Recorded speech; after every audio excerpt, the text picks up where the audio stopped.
The wind of the colony bit like ice. Dust rolled along the metal street and tapped against closed shop doors. It was evening on New Dawn 12, a human settlement built on a cold planet with thin air and two pale suns. People hurried home with heads down and collars up. No one wanted to be outside after curfew. Drones watched the alleys. Soldiers walked their routes. The message was clear: stay in your lane. Trust only your own kind.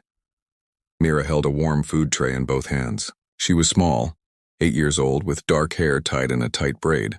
Her father, Captain Rin, walked beside her, tall and quiet, his old military coat wrapped around him. The coat had burn marks from a war he never talked about. He had the eyes of a man who had seen too much. He did not smile often. He did not laugh much. He loved his daughter more than he loved sleep. They had just left the canteen. The smell of stew still drifted from the doorway. Mira could hear soft music inside and the clatter of pots. She had not finished her food. She had saved half in a little container like she always did. She liked to save things. It felt safe to have something for later. Her father said it was practical. He said practical like it was a shield. As they passed the back of the canteen, Mira heard a sound. A light scrape, then a breath that sounded more like a whimper. She slowed and peered into the narrow alley. It was dark there where the lamps did not reach. Only the soft blue light of a cracked neon sign touched the ground like a thin ribbon. "Mira," Rin said. "Keep walking." She didn't move. Her eyes adjusted to the dim light. She saw a shadow near the trash unit. It was small and thin. It moved carefully, afraid of the drone camera that hummed above the alley. A hand reached out, long fingers a little too long to be human, and pushed the lid of the bin. The figure leaned in, searching for anything that was not rotten, anything that the canteen had thrown away but had not yet frozen. Mira knew the colony rules. She knew all the signs that were painted on walls. No trade, no contact, no shelter. The signs were for aliens. Humans and aliens had a peace now, but it was a cold peace. The war had left deep wounds. People still whispered old hate when the soldiers were not near. Fear felt easier than trust. The figure in the alley turned its head. Two large eyes looked back at Mira. They were not human eyes. They glowed faintly like a moon behind thin clouds. The face was narrow with soft ridges along the cheeks. The skin was pale gray with a faint shimmer like frost on stone. A small mouth. A thin neck. She was young. She was a child like Mira. Rin stepped in front of his daughter. He did not raise his voice. He did not have to. "We keep moving," he said. Mira looked up at him, then at the alien girl. She could see the girl's hands shaking. She could hear the breath that sounded like a bird's wings, quick, scared, ready to fly but too weak to lift. Cold bit through everything. "She's hungry," Mira whispered. Rin stared at the girl. His shoulders tensed. His jaw tightened for a second. "It's not our problem." Mira's small hand squeezed the warm container of food. She thought of the last time she had been sick, when her father carried her for 2 kilometers in a storm to the clinic. He held her in his coat and told her stories so she would not be afraid. He set her down only when the medbot took her. He loved her like the suns love the sky. She knew it. She had no doubt. Love made people move. Mira stepped around him before she could feel fear. She walked into the alley, her braid brushing her back, boots clicking on metal. "Hi," she said softly. "Are you okay?" The alien girl pressed against the wall. Her eyes widened. She looked ready to run, but she was too tired to move fast. Her voice came thin and careful. "Don't call guard," she whispered. Her words were accented like wind through a pipe. "Please do not call." "I won't," Mira said. She opened the container and held out the half meal. Soft bread, a few slices of roasted root, a small piece of protein meat, and some sauce that smelled of cumin. The heat lifted in a pale steam ribbon. The girl stared at it, eyes bright. She swallowed but did not reach. She looked up at the drone above, then back at Mira. "No one shares with my kind," she said, as if that was the most normal sentence in the world, as if she had learned it from a book, as if she had said it many times before. Rin was at Mira's side in 2 long steps. He pulled his daughter back with a gentle but firm hand on her shoulder. "Mira," he said. "This is not safe." The girl flinched at his voice. For a second, something like pain crossed his face, quick as lightning. He knew that fear. He had felt it in trenches, in burned streets when shadows could mean death. He had watched eyes like hers glow in smoke while he carried a wounded friend. He had memories that woke him at night soaked in sweat. Mira looked up at him, tears forming but not falling yet. "She's just hungry, Dad." Rin stared at the alien child. He saw the thin arms, the bones sharp under the skin. He saw frost on her knuckles. Her clothes were torn and too light for the cold. He saw a rounded scar at the base of her neck, small, almost hidden. It looked like a burned ring, the kind made by a tag or a collar. He did not know which. He did not like either. The drone above shifted, lenses clicking. A beam of cold blue light swept the alley for a second. It paused on the trash unit, then moved on. Rin's hand moved toward the small pistol at his belt, not to use it, but because old habits do not die. He relaxed his hand. Mira broke free of his hold and stepped forward again. She set the food container on the ground between herself and the alien girl. She pushed it closer with her shoe. "Please eat," she said. "You'll get sick." The girl's hand shook. She reached. She pulled back. She looked at Rin, then at Mira. Then she took a piece of bread as if expecting pain to come with it.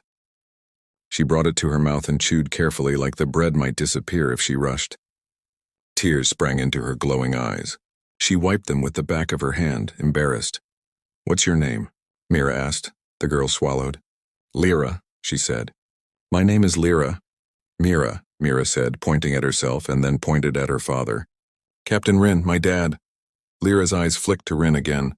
"Captain," she repeated, a whisper, a reminder to herself to be careful. Rin's voice was steady but cold as he spoke. "There's a curfew. Patrols are strict. If a drone flags you, soldiers will come. You can't stay here." "I know," Lyra said. She reached for a slice of root and ate with quiet thanks. "I go when dark is deep," she added. "Cameras see less then," Mira frowned. "Where do you sleep?" Lyra looked at the ground. Her voice grew even softer. "Tunnels. Old pipes. Warm sometimes," Mira's heart squeezed. "Do you have family?" Lyra's eyes shimmered and a faint soft pulse of light ran from her pupils to the edges, like a sigh made of light. She shook her head. "Not here." The wind gusted through the alley, stinging all three of them. Rin glanced at the drone again. Its hum changed pitch as if it was focusing. He knew how quickly a simple act could become complicated. He knew the rules too well. He knew what happened when he broke them. He bent down on one knee so his face was level with Mira's. His voice was low. "We cannot help everyone," he said. He felt each word like a stone. Mira's eyes filled now. She looked like she might argue, then pressed her lips together. She nodded once, but her hands clenched into little fists. She turned back to Lyra. "Eat more," she said firmly, like a small commander. "All of it," Lyra obeyed. She ate slowly but did not stop until the container was empty. She licked a bit of sauce from her finger, surprised by the taste, and then almost smiled. The movement made the ridges on her cheeks shift like faint waves. "Thank you," she whispered. She looked toward the alley's end, where the street was bright and busy. "I go now." She stood, but her knees wobbled. She caught the edge of the trash unit and steadied herself. Rin saw the tremor in her muscles. He saw the thin boots too worn for this winter. He saw the way she held her side like something inside hurt each time she breathed too deep. "Lyra," he said, the name strange in his mouth. She froze, expecting a command or a threat. He said nothing for a long moment. He felt the old war rise in him like smoke. He heard the screaming of a city that burned. He heard the crack of rifles and the heavy thud of bombardment. He tasted dust and blood that were not here. He had carried a boy not much older than Lyra through a street like this one, long ago, while eyes like hers watched from the shadows. He remembered holding that boy as he died. He remembered thinking those glowing eyes were monsters. He breathed once, twice. The smoke faded. The street returned. The alley was just metal and cold, a drone's hum. A small girl with glowing eyes, his own child standing between them. "Do you have a safe place?" he asked. Lyra shook her head. "Not safe." Rin's jaw worked. He glanced at the drone again. It tilted, lenses narrowing. He knew the patterns. He knew the moment before an alert. "We can't stand here anymore," he said. Mira slipped her hand into Lyra's. Lyra flinched, then allowed it. Her hand was very cold. Mira's glove warmed it a little. "Come with us," Mira said. Rin opened his mouth to say no. The drone dropped a bright line of light across the alley and beeped twice. The sound was a small alarm, but it meant the drone had recorded something strange. It would send a note to the nearest patrol. Soldiers would come to check.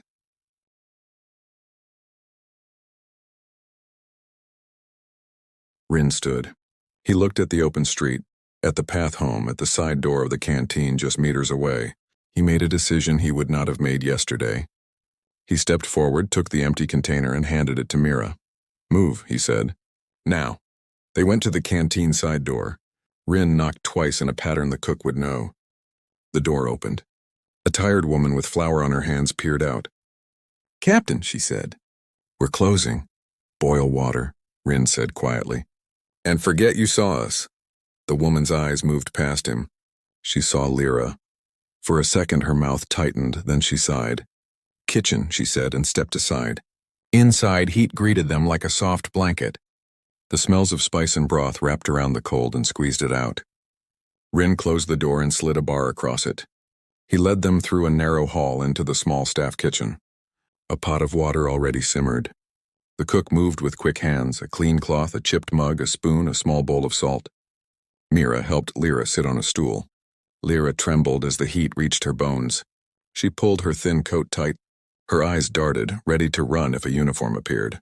Rin took a clean towel, dipped it in warm water, and squeezed it out. He knelt and began to wipe the dirt and frost from Lyra's hands and face. He worked carefully, like he fixed a delicate machine. He did not look at her eyes. He looked at the work. The cook poured hot broth into the mug and set it before Lyra. The steam rose. Lyra wrapped her long fingers around it and held as if the cup itself was life. "Drink," Rin said. She took a sip. A soft sound, almost a hum, came from her throat. It was a reflex of her kind, a sound their bodies made when warmth reached the cold places. It sounded like a lullaby sung to bones. Rin saw the scar at her neck again. The skin there was smooth and pale, a ring as if made by a heated band. He did not like it. He reached for it without thinking, then stopped. "What is this?" he asked. Lyra's fingers flew to cover it. Fear sharpened her breath. "Mark," she said. "What kind of mark?" She did not answer. Her eyes moved to the door. The cook pretended not to hear, but her jaw was tight. Outside, the drone buzz grew louder, then moved away. Footsteps sounded far on the street. The curfew voice spoke from a speaker. "Evening watch has begun. Return to your quarters. Show your tags when asked." The message repeated in 3 languages. Mira touched Lyra's hand again. "It's okay," she said. "You're safe." Rin's eyes went to his daughter. She was not afraid. She believed what she said. He wished he could believe it as easily. He stood and went to the sink. He washed his hands slowly, his mind working faster than his fingers. He saw the problem like a map, an alien child in their care, a mark he did not understand, a drone that had noticed, soldiers who would come if the drone sent a flag. He saw outcomes he did not like.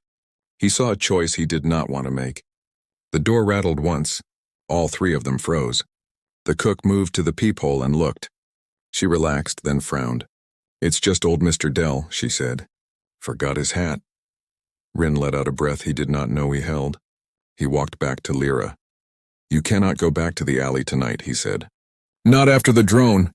Lyra's shoulders hunched. "If I stay here," she whispered, "guard will kill me. Or kill you." The word kill hung in the steam like ice that would not melt. Mira reached for her father's sleeve. "She can come home," she said at once, as if she had practiced this argument in her head for hours.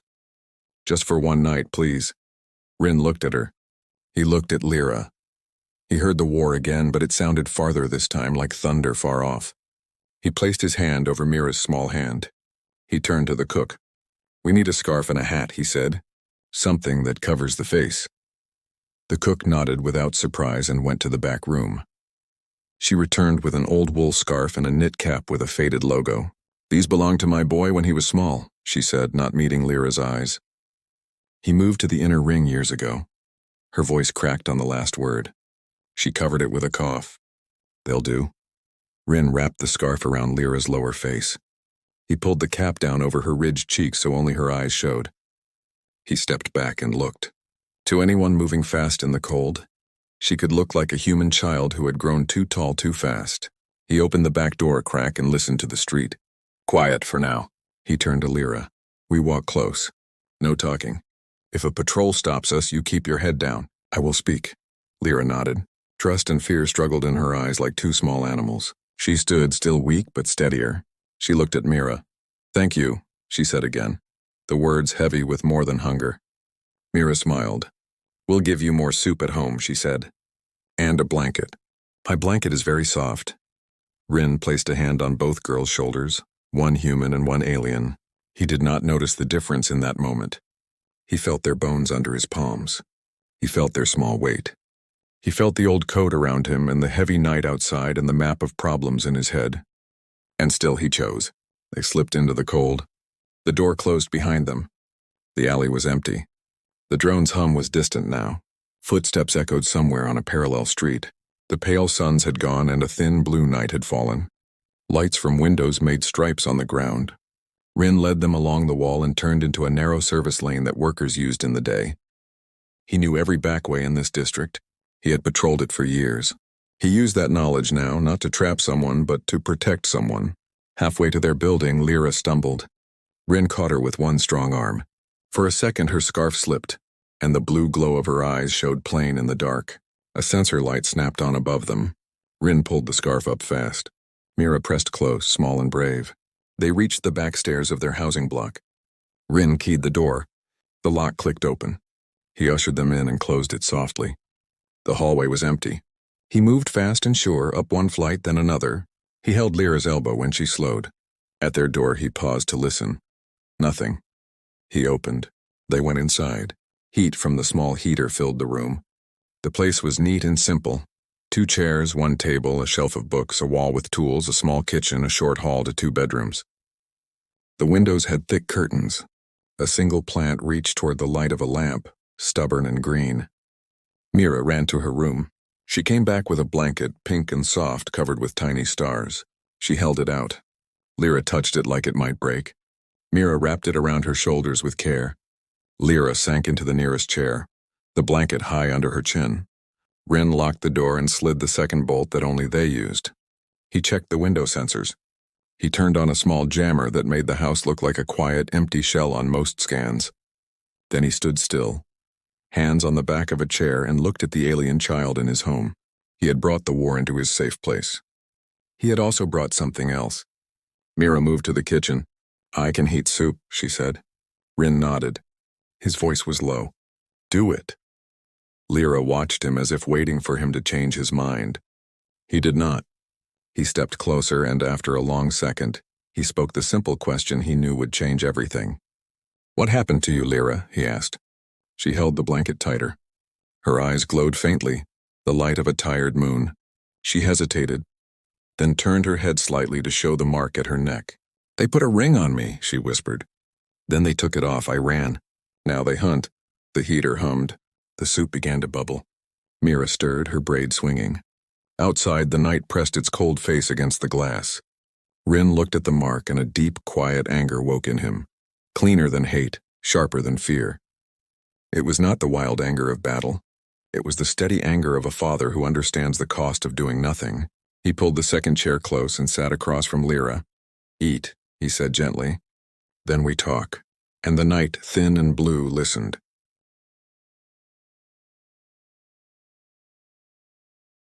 The morning light on New Dawn 12 was thin and pale like water through dirty glass. Frost glittered on every roof, and the air carried the slow hum of patrol drones sweeping the colony lanes. Inside their small home, Captain Rin sat by the heater with a cup of bitter tea, staring at the steam as if it held answers. He had barely slept. The night had been long. The alien girl, Lyra, slept curled on the couch under Mira's pink blanket, her breathing slow but uneven. Every hour, Rin had stood at the window watching for searchlights, listening for the heavy boots of soldiers. He knew how the colony handled illegal life forms. There were no courts for them, only reports and disposal orders. Mira woke early. Her small footsteps patted across the floor. She went straight to Lyra and whispered softly, "Are you warm?" Lyra stirred, blinking at the human child kneeling beside her. For a second, she looked confused, as if she'd forgotten where she was. Then she remembered the warmth, the food, the safety, things she hadn't felt in months. "Yes," she whispered, voice rough. "Warm." Rin set down his cup and cleared his throat. "You can't stay here long." Mira turned. "But she's sick, Dad." "I know." He said nothing more, but his eyes stayed on Lyra. The faint mark at her neck, the burned ring, looked even clearer now in daylight. He couldn't shake the thought that it wasn't just a random injury. It looked deliberate, clean, and technical, a mark made by human equipment. Lyra caught him staring. She touched her neck quickly as if trying to hide it. "It's from them," she said. "Who?" She hesitated, her gaze dropping to her hands. Her fingers were long, graceful, but the nails were cracked, the skin bruised. "Soldiers," she said finally. "Humans. They call us test units." Mira's face twisted in confusion. "But Dad, humans don't hurt people for no reason, right?" Rin didn't answer. He couldn't. Lyra went on, voice soft and broken between breaths. "They take some of us from the lower sectors.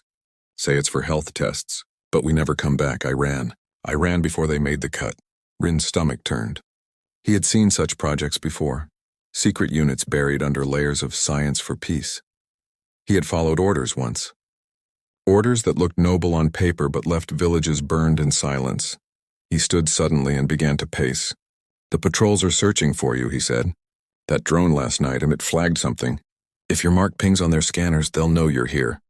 Lyra's eyes widened in panic. "Then I must go." She stood, pulling the blanket from her shoulders, trembling as the cold air hit her. "I can't stay. They will hurt you." Mira grabbed her hand. "No, you're safe here." Lyra shook her head. "No safe for me." But before she could reach the door, Rin blocked her way. "Stop." His voice was low but powerful. He wasn't shouting. He was commanding, like a soldier again. Lyra froze. "Running won't save you," he said. "The scanners will find you in the open. You won't make it past the ring." Her eyes glistened, full of despair. "Then what should I do?" He looked at her for a long moment. "You'll stay," he said finally. "For now." Mira smiled and hugged Lyra before Rin could change his mind. By midday, Rin had already sealed the windows with blackout sheets and activated a noise jammer. He spent the next hour checking his old communication tablet, decrypting old military channels.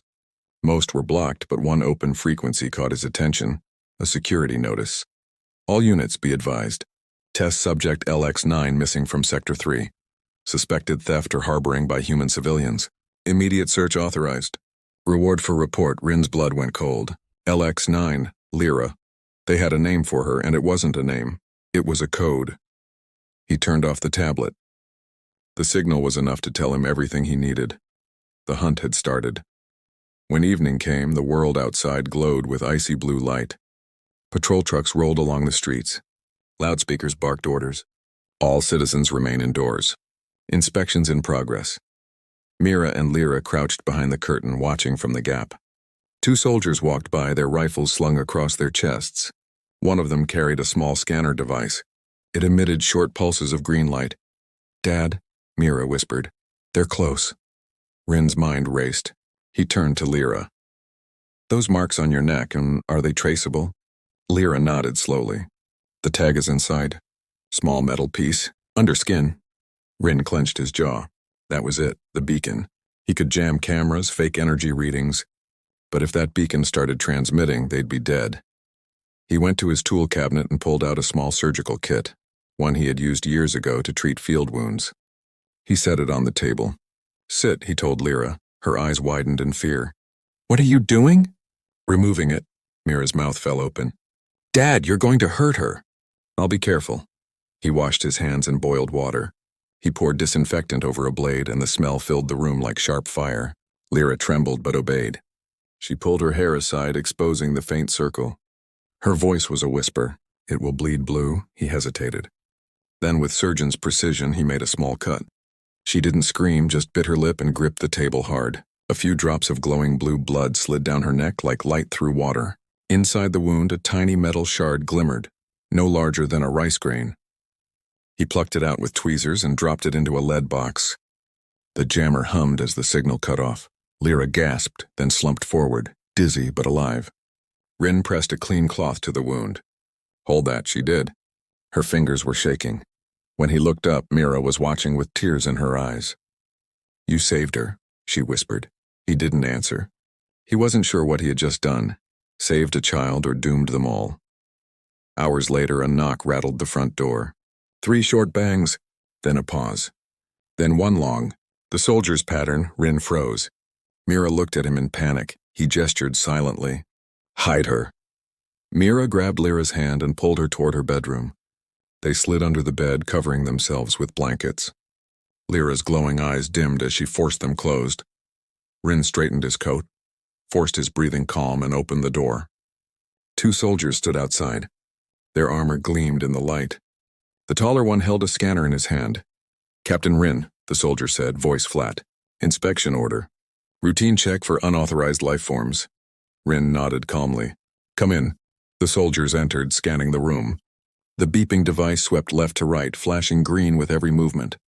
Rin's fingers twitched near his belt. He knew that if the beacon had still been inside Lyra, it would have glowed red by now. The younger soldier walked toward the hallway. "You live alone?" "With my daughter." The soldier checked the kitchen, then the bedroom door. "Mind if I—" "Be quick," Rin interrupted. His voice carried the tone of authority, the kind only soldiers recognized in each other. The young soldier hesitated, then nodded, and opened the door. The room was tidy, bed smooth, the air smelling of old wood. No movement, he turned back. "All clear." The tall soldier checked the scanner one last time. "No signal." He closed it. "All right, Captain. Stay alert. Report any movement near the sector wall." "I will," Rin said. They left. The door closed. Rin waited for the footsteps to fade before exhaling. Mira and Lyra crawled out from under the bed, faces pale. Mira ran to her father and hugged him hard. "I thought they would take her." "They almost did," Rin said quietly. "We can't stay here much longer." That night, Lyra couldn't sleep. She sat by the window looking at the frozen lights outside. Her wound was bandaged neatly. She whispered, "Why did you help me?" Rin sat opposite her, the heater casting soft orange light on his face. "Because my daughter asked me to." "But you hate us," she said, eyes shining. He didn't reply immediately. He stared into the heater flame. "I used to," he said finally. "I fought in the war. I saw my men die. I thought your kind were monsters. And now?" He looked at her. "Now I see a starving child who wanted to live." Lyra blinked fast, trying not to cry. She turned away. "When I ran, I saw others like me. They didn't make it." Rin's chest tightened. "Others?" "Yes," she said softly. "Many, in cages. They test poison, light, heat. Some humans guard us. Some look away." Rin's fists clenched. He could almost see those labs in his mind. Cold rooms, white walls. Fear hidden under the word research. He had been a soldier too long not to recognize cruelty when it wore a clean face. "Do they know who runs it?" he asked. Lyra shook her head. "Only the symbol. The Red Sun," he froze. "The Red Sun Division." He knew it well. He had served under their command once, before he left the army. They had been called scientists, but he knew better. They were war makers in disguise. "Then they'll come for you again," he said. "Yes," she whispered. "They always come." Just before dawn, Rin made his decision. He packed a small bag with rations, water packs, and a field map. He took his old plasma rifle from the wall and cleaned it with quiet precision. Mira woke to the sound. "Dad, where are we going?" "We're leaving," he said. "The outer zones. There's a place near the old mines. No scanners, no patrols. We'll hide there until I can think of something better." Mira's eyes brightened with hope. "All of us?" He hesitated, then nodded. "All of us." Lyra stood near the door, still wrapped in the pink blanket. "You don't have to risk this," she said. Rin looked at her, tired but firm. "You're under my roof now. That makes you my responsibility," Mira smiled. "That means family," she said proudly. Lyra's lips trembled, the first hint of a real smile breaking through her fear. "Family," she whispered, like it was a word she'd never been allowed to say before.